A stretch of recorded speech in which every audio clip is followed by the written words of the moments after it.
until the cows come home. Because I think what's going on with your Detroit Pistons is disgraceful.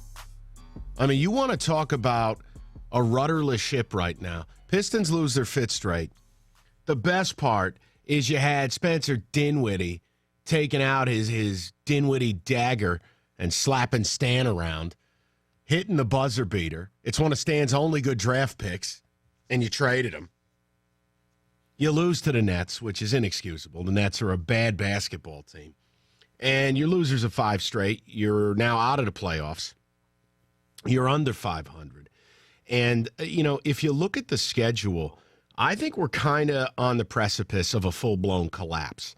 If they lose to Utah here, I believe tomorrow night, if they lose to Utah, you're staring at 9 straight losses because they'll play OKC and then they'll play Cleveland back-to-back.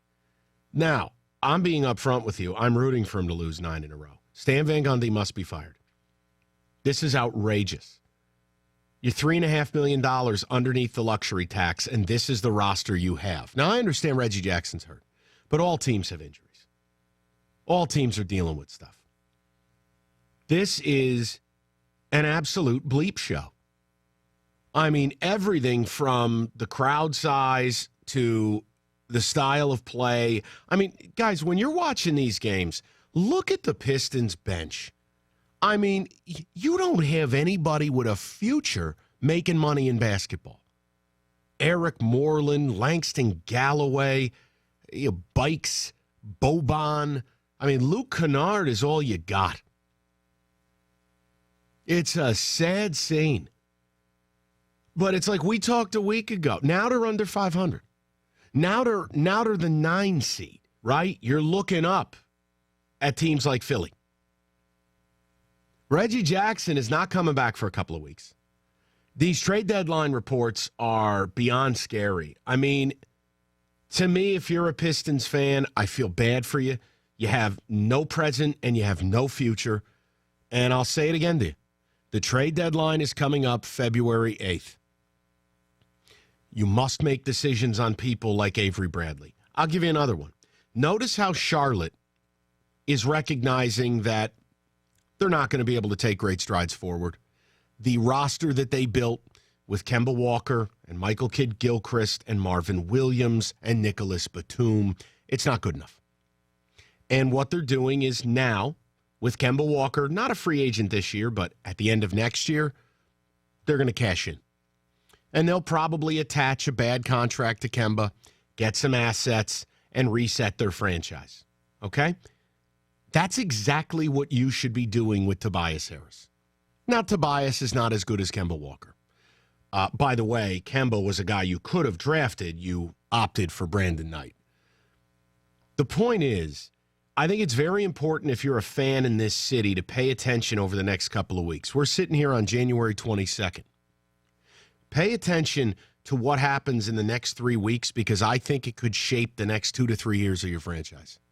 If you go into this trade deadline and you try to buy and save and maybe make the 8th spot, give up a first, give up Kennard, I'm telling you, you may as well just turn your television off for the foreseeable future.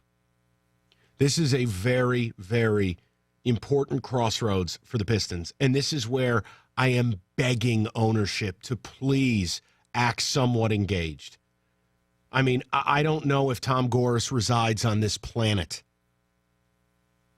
but this is where you must fire your president of basketball operations and your head coach. They happen to be the same guy. And you got to empower Jeff Bauer to blow this thing up. It's just impossible to watch. It really is. I mean, I don't even understand what they're trying to accomplish on a possession in, possession out basis. And they're losing to bad teams. And if you think you're going to get Reggie back and you're going to win, 65% of your games the rest of the way, we can get to the 4 seed and do what exactly? You think you're beating Milwaukee in a 7-game set? You think you're beating Philly in a 7-game set? Toronto in a 7-game set? Even Washington? You're not. I just think it's sad, honestly. We don't have NBA basketball in this town. I mean, I watched it on Friday night, sick as a dog. I went to bed right when the game was over. And I'm watching George and Greg do a promo that the Pistons are waiving fees on tickets the rest of January. What's next? Giving away a car at halftime? What is this, the Dead Wings at the Olympia? I mean, seriously. An owner that was local and engaged and on top of things would be looking at his franchise and going, my God, we've lost cabin pressure. There's no one at our games. I don't even enjoy watching them, and I own them. I got no money to improve this team because Stan spent it all. But this is my point. This is where it falls on Tom Gores. When's the last time Tom Gores was here? I mean, what are we doing? And it's not personal, and I don't want to hear anybody complaining and, oh, well, Stan's a nice guy. Dude, it's business. Stan is a terrible player personnel director. He can't do that job. As a coach, I don't mind him. But he can't pick out groceries to save his own life. I mean, I just, you know what? Hey, I understand, okay? I do. We've talked about it before. I just can't stress the importance of the next couple of weeks. This is going to shape the next couple years here in Detroit. Because, man, if you go further down this wormhole and you make the wrong decisions, somebody else is eventually going to have to come in here in a hazmat suit and clean up the mess that Stan has made. But you have an opportunity right now to double back and fix this. But it is bad. And I watched plenty of yesterday's game as it coincided with the AFC Championship game. And the commercial breaks and then the late stages after the Pats closed it tells you everything you need. I mean, it's unbelievable to me. And it's unbelievable that the owner's nowhere to be found. It's unbelievable that I got to read trade reports that the Pistons are going to try to. I mean, Friday I'm reading Pistons going to try to get involved with Kemba Walker. What planet are you on? I mean, the asking price for Kemba Walker from the Pistons would include Kennard and a first. Then I'll take on Reggie Jackson. Oh, by the way, you're taking on Batum. So you're going to mortgage out your entire future, and Batum's got an extra year, if I'm not mistaken, to Reggie's contract. Guys, you can't do business this way. I mean, it's just crazy. You know, this is a proud organization that, frankly, in the last decade has been dragged through the mud. The embarrassing pause button routine when Karen owned the team. You know, Joe outlasting his welcome, being too proud to quit when he probably wasn't allowed to add anything. Joe's inability to draft and the loyalty to players. Then you get Gores buying the team, which is a total disaster. And then SVG comes here, and you took a clean slate with cap room and picks, and you blew the whole thing.